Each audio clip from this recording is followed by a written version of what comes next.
Hey, you, stop right there. You know what? It doesn't matter. I actually want to show you what I made. So I took inspiration from Egyptian things, and we're obviously in the Nile or in the river somewhere, and I made this character. Pretty cool, right? So basically, he's like a walking like urn. You know, with the urns that they put like organs and stuff after they mummify people? Yeah, that's what I made. And I made him walking with legs. And there's like an energy that comes off of him. Don't know if it's like a negative aura, positive aura, who knows. But I 3D modeled and animated him. And we're just gonna check that out.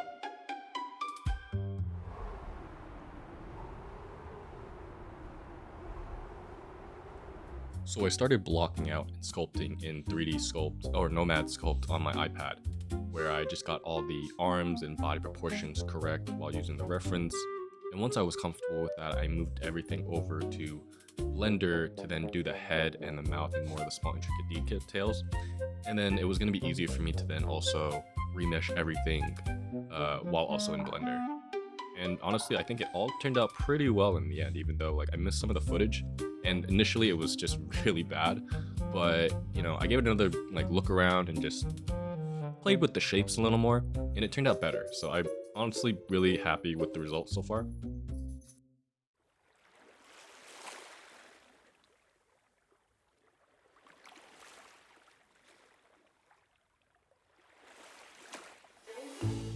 Afterwards, we moved over to remeshing, and the remeshing was, kind of long.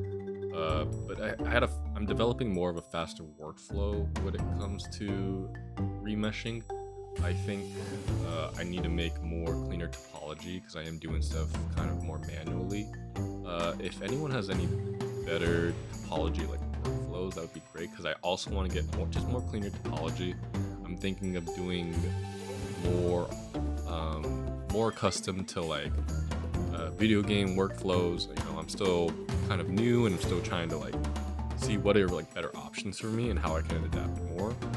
But I really am starting to appreciate the topology process of it all, and I honestly think this isn't like the greatest topology in the world, but it works for right now. And you'll see later in like some of the animation that like the legs probably need a little more like more cuts and a little more like edges to make it a little more clean, a little more fleshed out. And you'll probably see it more around the arms and probably around like the waist, but I think that's more of a weight paint thing. So it's something I also have to kind of work on.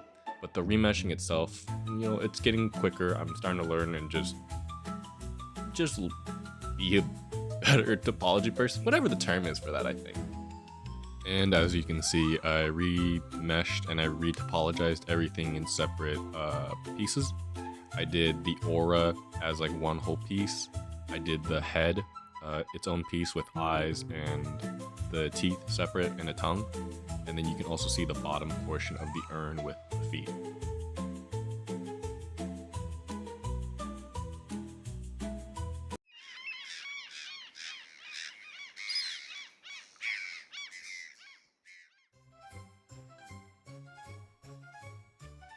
Moving on to the coloring and texturing, I actually really wanted to work on the aura first, just because I feel like if it didn't uh, work with the rest of the mesh and the model, then it was going to be kind of like, it was going to be just that glowing point in it all. And I used several different modifiers and a shader that I found online to really give it that glow and that waviness. And it slowed down my computer really bad, so I might have it on, I might have it off, but I'll have it on for the final render. But ultimately, I thought it was a really nice shader, and you know, couldn't ask for anything better. After finishing the aura, I was completely satisfied with that. And then I moved over to texturing the rest of the head, the teeth, the eyes, and the body of the model. And I really tried to get that hand textured feeling that I got from the reference that I made.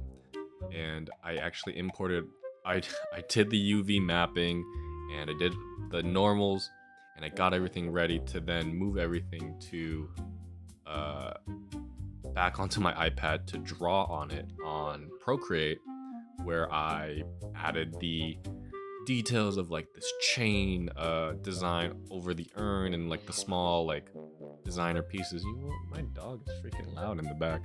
And then once that was all done, I then imported everything back into Blender and then attached it to the shaders and really kind of gave that completed look and that hand draw feeling I was going for. And you can actually see me going back and UV unwrapping the eye because I didn't realize I didn't unwrap the eye. So I went back into the UVs, unwrapped it, and then just drew like these. I think I should have just done plain white, but I thought this yellowish white was gonna pop out a little bit and blend a little better to give it more of that like almost Joker-esque, psycho, like a little unhinged feeling in the eye without having it like an iris. I wanted it to be almost just psychotic in a way. And now towards the end, it was just about putting some bones in it, rigging it, and just finally animating it. And finally for the animation, I wanted to just do a simple idling animation. I also want to go back and then do like a proper like action animation, maybe add like a little more ferocity to it, almost animalistic. But yeah, the idling was just gonna be heavy breathing, almost like an awareness of like suddenness and just like consciousness. Uh, really enjoyed this one. I have more like characters like this coming up soon, so just if you're interested in that, keep an eye out on that. If you want more updates, follow me on Instagram. And honestly, thanks for getting caught up in the swamp today and catching you. And I'll see you later. Okay, bye.